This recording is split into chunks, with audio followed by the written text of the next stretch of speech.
Under the starlit sky, a tabby cat watches as Albus Dumbledore, in strange robes, casts sections of Privet Drive into darkness. Professor McGonagall arrives, her stern gaze fixed on Dumbledore. Dumbledore's calm voice breaks the silence. "It's curious to see you here, Professor McGonagall." The night sky trembles as Rubeus Hagrid arrives on a flying motorcycle, bearing a precious bundle in his arms. Hagrid gently presents the baby to Dumbledore and McGonagall, revealing a lightning-shaped scar. With solemn finality, Hagrid declares, "Eve brought him, Professor Dumbledore. 10 years on, I exist in the shadows of a cupboard, a silent observer to Dudley's excesses and the Dursleys' disdain. Dudley revels in a mountain of gifts, while Vernon barks, 'Get back in your cupboard, boy!' My eyes reflect the storm of longing and resentment, hidden in the dim solitude of my tiny prison." Harry accompanies the Dursleys to the zoo, a stark contrast to their boisterous celebration. Dudley's birthday unfolds, filled with a palpable tension. At the reptile house, an unusual bond forms as Harry speaks with a snake, leading to an astonishing event. Dudley's joyous day turns to terror as he finds himself trapped, his cries of "Mum, Dad, get me out!" echoing in panic. Vernon's fury erupts. "Potter, what did you do?" In a remote shack on a rock, as midnight approaches, the cramped space amplifies Harry's fear and Dudley's terror. A thunderous knock reverberates through the shack, announcing an earth-shattering arrival. The hut door splinters violently as Hagrid bursts in, his massive frame dominating the doorway. Harry stares up at the giant, his eyes wide with a mix of fear and wonder. Vernon rises abruptly, face turning an alarming shade of red. At the leaky cauldron, Hagrid, a giant with a gentle heart, unveils the wizarding world to Harry over a steaming breakfast. Hagrid's words hang in the air. "You're famous, Harry. Everyone knows your name." Harry's bewilderment deepens as he asks, "But why would he want to kill me?" With a tap of Hagrid's umbrella, the brick wall begins to fold, revealing the hidden entrance to Diagon Alley. Diagon Alley unfolds before Harry's eyes, a bustling magical market teeming with cauldrons, owls, and broomsticks. Hagrid smiles warmly. "Welcome to Diagon Alley, Harry." Hagrid leads Harry through Gringotts' imposing marble halls, their footsteps echoing in the vast space. Plunging into darkness, they descend on a speeding cart, the thrill of the unknown gripping them. A goblin stands guard, demanding, "Vault 713, key, please." In the dimly lit room, Harry discovers an ornate mirror, its surface gleaming softly. Gazing into the mirror, Harry sees the vivid, smiling faces of his parents. Harry reaches out, fingers outstretched, yearning to touch the ethereal figures. Night after night, Harry returns, drawn back to the mirror by an irresistible force. In the dimly lit office, Harry stares into the mirror of Erised, his reflection shimmering with longing. Dumbledore watches Harry. The silence hangs heavy in the room, filled with secrets and unspoken truths. Dumbledore breaks the silence with a grave warning.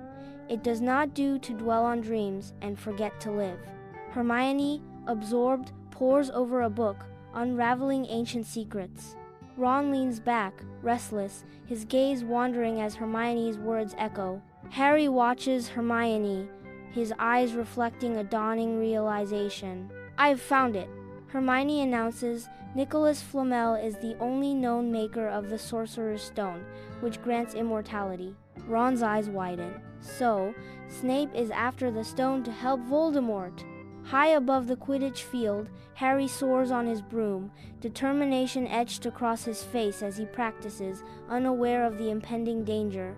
Below, Hermione watches with growing alarm as Harry's broom spirals out of control, her eyes catching Snape's sinister muttering. Acting swiftly, Hermione casts a spell, igniting Snape's robes in flames, disrupting his dark magic. With Snape's concentration broken, Harry seizes control, a flash of gold catching his eye. In the final, triumphant burst, Harry snatches the snitch, securing victory amidst the chaos. Under the eerie moonlight, Harry and Draco, guided by Hagrid, cautiously venture into the depths of the forbidden forest. A cloaked figure hunches over a fallen unicorn, drinking its blood in the forest. Harry clutches his head as his scar sears with agonizing pain. Students approach the stool, each awaiting their destiny under the Sorting Hat's gaze. The Sorting Hat pauses, a moment of silent deliberation stretching into eternity. Harry watches, his heart pounding with anticipation. Gryffindor, the Sorting Hat proclaims, sealing Harry's fate. The great hall buzzes with boisterous laughter as Harry enters, his eyes wide with wonder at the magically conjured feast. Light dances from floating candles, illuminating the hall. Harry stands still, overwhelmed by the sheer magical atmosphere. Nearly headless Nick floats gracefully towards Harry, a translucent figure in the vibrant hall. Nearly headless Nick greets him warmly. "Welcome to Hogwarts, young Potter." Percy guides the Gryffindor first years through winding staircases. The Gryffindor common room welcomes them with the warm glow of firelight. Harry looks around, a profound sense of belonging washing over him. Feels like home. In the Chamber of Flying Keys, hundreds of enchanted keys swarm erratically, glinting in the daylight. Harry, Ron, and Hermione enter the chamber, their faces reflecting awe and apprehension. Harry's eyes lock onto a distinct battered key. Determination flashes across his face. Mounting a broom, Harry launches himself into the aerial chaos, weaving and dodging through the swarm. With a final burst of speed, Harry snatches the battered key from the air. In the giant chessboard chamber, life-size stone chess pieces loom over Harry, Ron, and Hermione, setting the stage for a perilous game. With unwavering resolve, Ron studies the board, taking charge and guiding his friends through the deadly match. "I have to do this. There's no other way." Ron sacrifices himself, his piece destroyed, leaving Harry and Hermione to carry on.